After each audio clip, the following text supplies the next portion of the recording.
বিরিয়ানি বানানো শিখেছিলাম লকডাউনে। আজ ইচ্ছে হলো সেই একই স্বাদের বিরিয়ানি খাওয়ার, তাই সমস্ত জিনিস নিয়ে একদম তৈরি হয়ে পড়লাম।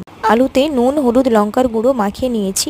প্রেসার কুকারে আদা, রসুন, কাঁচা লঙ্কা, পেঁয়াজ বাটার রস দিয়ে আলুটাকে দুটো সিটি মেরে সেদ্ধ করে রেখেছি। চিকেনটাও নুন, হলুদ, লঙ্কা দিয়ে ম্যারিনেট করে তেলে ভেজে নিচ্ছি। আর আগে পেঁয়াজ কেটে রেখেছিলাম, তোমরা দেখেছো, সেটা বেরেস্তা করে নিয়েছি। আর আলুটাকে হালকা করে ভেজেও নিয়েছি। সেদ্ধর পরেও এটা ভাজাটা একটু দরকার। মাংস ভেজে রাখার পর সেই তেলে আদা, রসুন, পেঁয়াজ বাটা, সমস্ত রকম মশলা, সাথে একটু বিরিয়ানি মশলা দিয়ে মশলাটাকে কষিয়ে রেখেছি।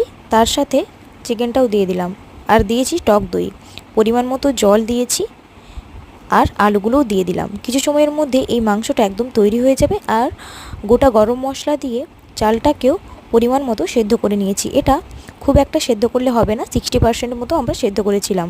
ভাত আর মাংসটা পুরোপুরি এখন তৈরি, তাই একটা বড় পাত্রে কিছুটা ঘি মাখিয়ে নিয়ে চিকেন আর ভাতের লেয়ারটা আমরা তৈরি করে নিচ্ছি।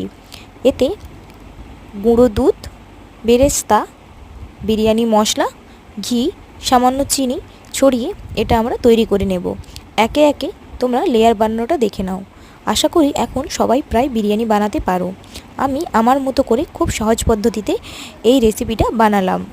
রেসিপি তোমাদের কেমন লেগেছে অবশ্যই তোমরা কমেন্টে জানিও। সকলে ভালো থেকো, দেখা হচ্ছে পরের কোনো ভিডিওতে।